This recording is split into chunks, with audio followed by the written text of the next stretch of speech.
Right bulletin ఇప్పుడు breaking news చూస్తున్నాం. Shamshabad airport కు మరోసారి బాంబు బెదిరింపు మెయిల్ వచ్చింది.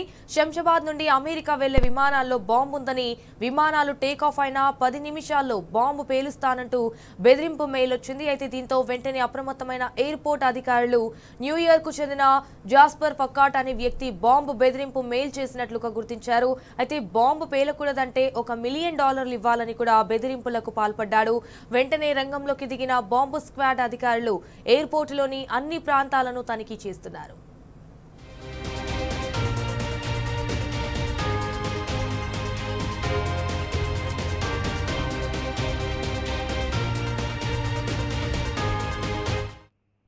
కాగా ఇటు ఇవాళ కూడా 58 విమానాలు రద్దు చేసినట్లు ఇండిగో ఎయిర్లైన్స్ సంస్థ ప్రకటించింది.